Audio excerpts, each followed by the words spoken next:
Hello दोस्तों, achievers academy में आपका स्वागत है।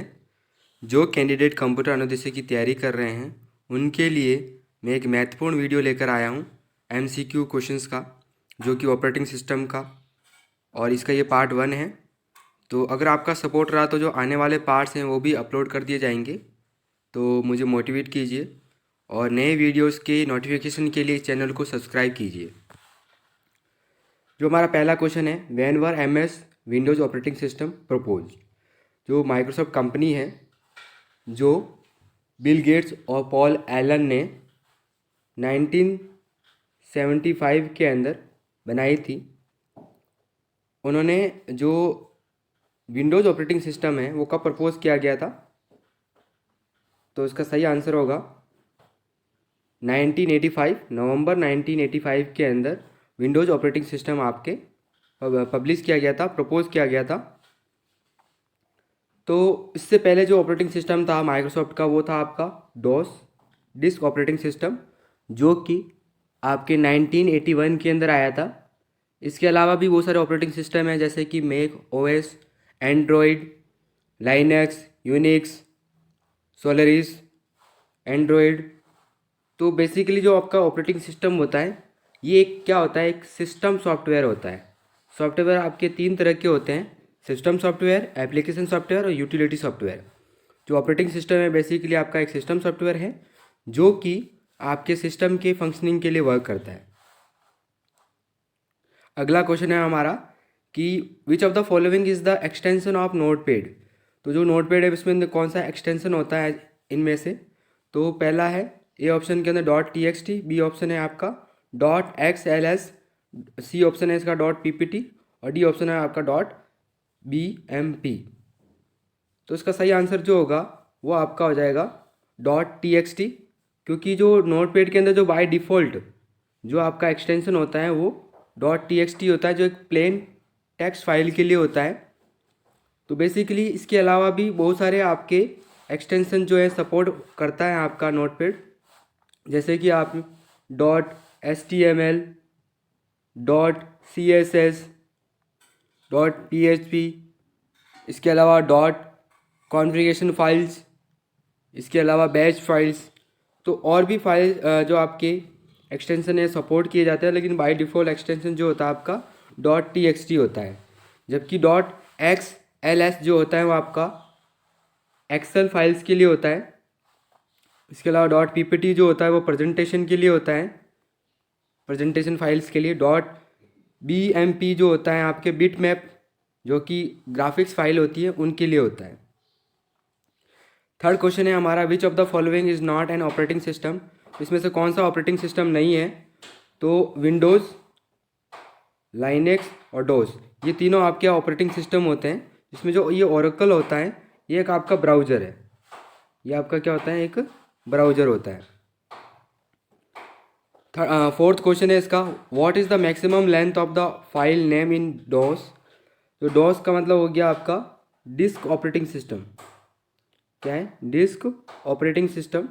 तो जो डिस्क ऑपरेटिंग सिस्टम होता है इसके अंदर जो फाइल का जो नेम है उसकी लेंथ में कितने कैरेक्टर होते हैं? आपका मैक्सिमम 8 कैरेक्टर होते हैं। फिफ्थ क्वेश्चन है what is a command interpreter. इनमें से कौन सा कमांड इंटरप्रेटर है? तो पहला ऑप्शन है इसका प्रॉम्प्ट, बी ऑप्शन है इसका कर्नल, सी ऑप्शन इसका सेल, डी ऑप्शन इसका कमांड। तो इसका सही आंसर जो होगा वो आपका होगा शेल होगा। शेल एक कमांड इंटरप्रेटर की तरह वर्क करता है। ये बेसिकली जो यूज़र और ये कर्नल के बीच वर्क करता है, यूज़र और कर्नल के बीच में वर्क करता है। यूज़र जो भी कमांड्स देता है उसको इंटरप्रेट करके कर्नल तक पहुंचाने का काम शेल करता है। और जबकि हम अगर कर्नल की बात करें तो कर्नल क्या होता है, एक आपका एक ऐसा प्रोग्राम होता है जो कि बेसिकली जिसको अपन हार्ट ऑफ द ओएस भी बोल सकते हैं। एक एग्जाम में क्वेश्चन पूछ सकता है कि हार्ट ऑफ द ओएस किसको किसको कहते हैं, तो इसका सही आंसर होगा कर्नल। कर्नल को अपन हार्ट ऑफ ओएस बोलते हैं। ये बेसिकली आपके जितने भी रूटीन्स होते हैं आपके ओएस के वो सारे परफॉर्म करने का काम करता है। ये आपके हार्डवेयर और आपके जो यूज़र हैं उनके बीच में इंटरेक्शन का काम करता है। 6 क्वेश्चन है, what is the full form of FAT। तो FAT का फुल फॉर्म क्या है? तो इसका सही आंसर होगा ऑप्शन ए के अंदर दे रखा है file attribute table, B option है file allocation table, C option है font attribute table, D option है फॉर्मेट एलोकेशन टेबल। तो इसका सही आंसर होगा फाइल एलोकेशन टेबल। ये एलोकेशन का मतलब क्या होता है? एलोकेशन का मतलब होता है कि आपके जो डिस्क होती हैं, डिस्क के अंदर फाइल को क्या करना है? एलोकेट करना, इसको स्टोर करना। तो बेसिकली अलग अलग मेथड होते हैं फाइल एलोकेशन के, जैसे आपके कंटिन्यूस मेथड होता है, इसके अलावा सेकंड जो है नॉन कंटिन्यूस मेथड होता है। नॉन कंटिन्यूस मेथड के अंदर आपका लिंक लिस्ट, आपके फाइल एलोकेशन टेबल, इसके अलावा आपके इंडेक्स। तो जो फाइल एलोकेशन टेबल जो होता है वो बेसिकली क्या करता है, जो कि लिंक लिस्ट की जो ड्रॉबैक्स है कि लिंक लिस्ट सारे जो आपके डिस्क को जो लिंक्ड होते हैं उनको, लिंक लिस्ट के अंदर सारे जो लिंक्ड होते हैं आपके ब्लॉक्स, वो उनको क्या करते हैं, उनमें स्टोर करता है। जबकि फाइल एलोकेशन के अंदर क्या है, हर ब्लॉक के लिए एक एंट्री होती है, ब्लॉक नंबर होता है। तो उस स्पेसिफिक एंट्री के अंदर आपका डेटा सर्च किया जाता है। इसके बाद में 7th क्वेश्चन है आपका BIOS। तो BIOS का फुल फॉर्म होता है बेसिक इनपुट आउटपुट सिस्टम। तो ये क्या होता है, एक ऐसा प्रोग्राम होता है, जैसे इसको कंप्यूटर को ऑन करते हैं तो जो हमारा जो सिस्टम होता है जैसे ऑन होता है, तो ये बेसिकली जितनी भी हमारे पेरिफेरल डिवाइस होते हैं, जैसे कि आपका कीबोर्ड, माउस, कोई डिवाइस, तो बेसिकली ये इंटरेक्शन होता है उनके साथ में, आपके CPU जो CPU है उनके साथ इंटरेक्शन होता है। तो जैसे आपके कोई आपके कंप्यूटर ऑन किया जाता है, तो बायोस जो है वो किसके द्वारा यूज़ किया जाता है? आपके ऑपरेटिंग सिस्टम के द्वारा यूज़ किया जाता है। तो इसका सही आंसर जो है वो ए इसका सही आंसर हो जाएगा by operating system. 8th question है, what is the mean of the booting in the operating system. Operating system के अंदर बूटिंग का क्या मतलब होता है? तो आपने सुना होगा कि जैसे अपन कंप्यूटर को ऑन करते हैं तो सबसे पहले हमारा जो ऑपरेटिंग सिस्टम जो होता है वो आपके पहले आपके रोम के अंदर होता है। जैसे इसको स्टार्ट करते हैं तो वो आपके रोम से आपके रैम के अंदर आ जाता है, तो उसको हम क्या बोलते हैं? बूटिंग बोलते हैं। तो सबसे पहला हमारा जो प्रोग्राम जो आपका सॉफ्टवेयर होता है, ऑपरेटिंग सिस्टम जो होता है, वो आपका सबसे पहले लोड होता है आपके रैम के अंदर। तो 4 ऑप्शन दे रखे हैं, तो इसमें से सही आंसर क्या होगा? पहला ऑप्शन है रीस्टार्टिंग कंप्यूटर, दूसरा है बी ऑप्शन है इंस्टॉल द प्रोग्राम, सी है टू स्कैन, डी है टू टर्न ऑफ। तो इसके अंदर सब सही आंसर जो इसका होगा वो ए होगा, रीस्टार्टिंग कंप्यूटर। यानी बूटिंग का मतलब है कंप्यूटर को अपन स्टार्ट कर रहे हैं, रीस्टार्ट कर रहे हैं। तो इसके अंदर 2 तरह की बूटिंग होती है, 2 तरह की बूटिंग होती है। एक होती है आपकी कोल्ड बूटिंग और एक आती है आपकी हॉट बूटिंग। ये भी एग्जाम में पूछ सकते हैं कि कोल्ड बूटिंग इनमें से कौन सा है, हॉट बूटिंग कौन सा है, बूटिंग के टाइप्स कौन से हैं। तो कोल्ड बूटिंग में क्या होता है, जो आपका सिस्टम होता है या कंप्यूटर होता है उसको जो पावर ऑफ होता है तो पावर उसका ऑन किया जाता है, उसके बाद में कंप्यूटर आपका स्टार्ट होता है। जबकि अगर हॉट बूटिंग की बात करें तो इसके अंदर क्या होता है, आपका कंप्यूटर पावर ऑफ नहीं होता है उसको रीस्टार्ट करते हैं। रीस्टार्ट किस में करते हैं? आपके हॉट बूटिंग के अंदर। अगला हमारा क्वेश्चन है, when does page fault occur. Page fault कब अकर होता है? पेज फॉल्ट का मतलब ये होता है कि आपकी जो मेन मेमोरी है या फिर आपकी जो रैम है या मेन मेमोरी है, अगर उसके अंदर कोई पेज अवेलेबल नहीं होता है तो उसको बोलते हैं पेज फॉल्ट। अब देखो इसके अंदर 4 ऑप्शन दे रखे हैं, उसका सही आंसर क्या होगा? The page is present in the memory, the deadlock occurs, the page does not present in memory, the buffering occur. तो उसका सही आंसर जो होगा वो होगा option number C, the page does not present in memory. ठीक है, तो पेज फॉल्ट आपका बेसिकली पेजिंग का कॉन्सेप्ट होता है, पेजिंग का कॉन्सेप्ट होता है। तो पेजिंग के कॉन्सेप्ट के अंदर अपन क्या करते हैं, जो प्रोसेस होता है उसको पेजेस में डिवाइड कर देते हैं। उसके बाद में पूरे प्रोसेस को लाने के बजाय अपन क्या करते हैं, ये मान लो अगर आपके पास ये कोई प्रोसेस है, या आपका कोई प्रोसेस है इस प्रोसेस के अंदर, इस प्रोसेस को पहले पेजेस के अंदर डिवाइड करते हैं। ये पेज P1, P2 और इसके अलावा ये P3, ये P3।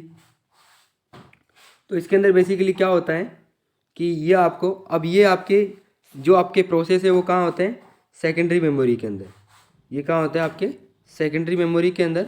उसको क्या किया जाता है, आपके रैम के अंदर लाया जाता है। जो हमारी ये रैम है या फिर जो मेन मेमोरी है उसके अंदर लाया जाता है। तो पूरा प्रोसेस को लेकर नहीं आया जाता, उसके कुछ पेजेस को लेकर आया जाता है। अगर जब CPU डिमांड करता है, अगर वो पेज प्रेजेंट नहीं होता है आपके मेन मेमोरी या रैम के अंदर, तो उसको बोलते हैं पेज फॉल्ट। इसके बाद में अगला हमारा क्वेश्चन है 10th नंबर का, बैंकर्स एल्गोरिथम इज़ यूज्ड। जो हमारी बैंकर्स एल्गोरिथम है उसका यूज़ किसके लिए किया जाता है। तो इसमें 4 ऑप्शन दे रखे हैं। पहला ऑप्शन है to prevent deadlock, second option है to deadlock recovery, third option है इसका टू सॉल्व द डेडलॉक, और आपका डी ऑप्शन है टू अवॉइड द डेडलॉक। तो बेसिकली जो बैंकर एल्गोरिथम होती है वो आपके, इसका सही आंसर हो जाएगा to avoid the deadlock. Banker algorithm जो है आपके डेडलॉक अवॉइडेंस के लिए यूज़ की जाती है। तो बेसिकली डेडलॉक क्या है, एक ऐसी कंडीशंस होती है जिसके अंदर जो जितने भी प्रोसेस होते हैं वो रिसोर्सिस की वेट करते रहते हैं। कुछ प्रोसेस आपके रिसोर्स को होल्ड करके रखते हैं और कुछ इसका वेट करते रहते हैं। ठीक है, तो इस तरह की डेडलॉक अगर ना हो तो अपन बैंकर एल्गोरिथम का यूज़ करते हैं, जिसके अंदर बेसिकली क्या होता है, जितने भी प्रोसेस होते हैं तो उनको जितने भी अवेलेबल रिसोर्स होते हैं उसको अवेलेबल कर दिया जाता है, ताकि कंडीशंस क्या हो, सेफ, अब ताकि जितने भी प्रोसेस होते हैं वो सेफ स्टेट के अंदर रहे। सबकी जो जिसकी जितनी भी रिक्वायरमेंट है वो अवेलेबिलिटी के अकॉर्डिंग वो उनको फुलफिल हो सके, है ना, और कोई भी डेडलॉक की कंडीशन में ना हो। तो जितने भी प्रोसेस हैं उनको उनकी रिक्वायरमेंट के अकॉर्डिंग रिसोर्स मिल जाए और सारे जो प्रोसेस है अपना काम कंप्लीट कर पाए, तो उसको बोलते हैं अपन सेफ स्टेट। तो जो बैंकर एल्गोरिथम है वो यही चेक करता है कि जो जितने भी प्रोसेस हैं उसके अंदर जो डेडलॉक अकर हो रहा है या नहीं हो रहा है, यानी सेफ स्टेट के अंदर है या नहीं है, तो अपन उसको सेफ स्टेट के अंदर करने की कोशिश करता है ये बैंकर एल्गोरिथम। तो ये हमारे थे 10 क्वेश्चंस। तो इसी तरह के जो वीडियोस हैं आने वाले दिनों के अंदर और भी अपलोड कर दिए जाएंगे। तो मुझे मोटिवेट करने के लिए चैनल को लाइक एंड सब्सक्राइब कीजिए। और इसके अलावा जो हमारा टेलीग्राम चैनल है जिसके अंदर इस जो आपका प्रेजेंटेशन है, इस वीडियोस की प्रेजेंटेशन है, उसको मैं आप अपने जो टेलीग्राम चैनल है उसके ऊपर मैं अपलोड कर दूंगा। तो वहाँ आप उस चैनल को ज्वाइन कर लीजिए, ताकि आपको वहाँ से जो भी मैं PDF अपलोड करता हूँ वहाँ से आपको मिल जाए। इसके अलावा मोटिवेट करने के लिए इस चैनल को लाइक, शेयर एंड सब्सक्राइब कीजिए।